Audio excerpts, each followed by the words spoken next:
Aerospace ಕಂಪನಿಯಲ್ಲಿ ಉದ್ಯೋಗ ಮಾಡ್ತಾ ಇದ್ದ ಬೆಳ್ತಗಡೆ ಯುವತಿ ಪಂಜಾಬ್ನಲ್ಲಿ ನಿಗೂಢವಾಗಿ ಸಾವನ್ನಪ್ಪಿರುವ ಘಟನೆ ನಡೆದಿದೆ.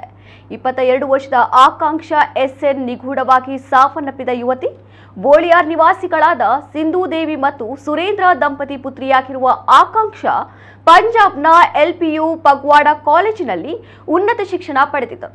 6 ತಿಂಗಳ ಹಿಂದೆಯಷ್ಟೇ ಏರೋಸ್ಪೇಸ್ ಇಂಜಿನಿಯರ್ ಆಗಿ ದೆಹಲಿಯಲ್ಲಿ ಉದ್ಯೋಗ ಮಾಡ್ತಾ ಇದ್ರು. ಅಲ್ಲದೆ ಜಪಾನ್ಗೆ ಉದ್ಯೋಗಕ್ಕೆ ಹೋಗುವ ಎಲ್ಲಾ ಸಿದ್ಧತೆ ಮಾಡಿಕೊಂಡಿದ್ದರು. ಪಂಜಾಬ್ನ ಎಲ್ಪಿಯು ಪಗ್ವಾಡ ಕಾಲೇಜಿನಿಂದ ಸರ್ಟಿಫಿಕೇಟ್ ಪಡೆಯಲು ತೆರಳಿದ್ದರು. ಆದರೆ 3ನೇ ಮಹಡಿಯಿಂದ ಕೆಳಗೆ ಬಿದ್ದು ಸಾವಿಗೀಡಾಗಿದ್ದಾರೆ ಎಂದು ವರದಿಯಾಗಿದೆ. ಪಂಜಾಬ್ನ ಜಲಂಧರ್ ಪೊಲೀಸ್ ಠಾಣೆಯಲ್ಲಿ ಈ ಕುರಿತು ಪ್ರಕರಣ ದಾಖಲಾಗಿದೆ. ನಿನ್ನೆ ರಾತ್ರಿ ಮನೆ ಮಂದಿ ಪಂಜಾಬ್ಗೆ ತೆರಳಿದ್ದಾರೆ ಎಂದು ತಿಳಿದು ಬಂದಿದೆ. ತಮ್ಮ ಮಕ್ಕಳನ್ನ ಕೊಲೆ ಮಾಡಲಾಗಿದೆ ಎಂದು ಆಕಾಂಕ್ಷ ತಂದೆ ಆರೋಪ ಮಾಡುತ್ತಿದ್ದು, ಘಟನೆಯ ಕುರಿತು ಹೆಚ್ಚಿನ ಮಾಹಿತಿ ಇನ್ನಷ್ಟೇ ತಿಳಿದು ಬರಬೇಕಾಗಿದೆ.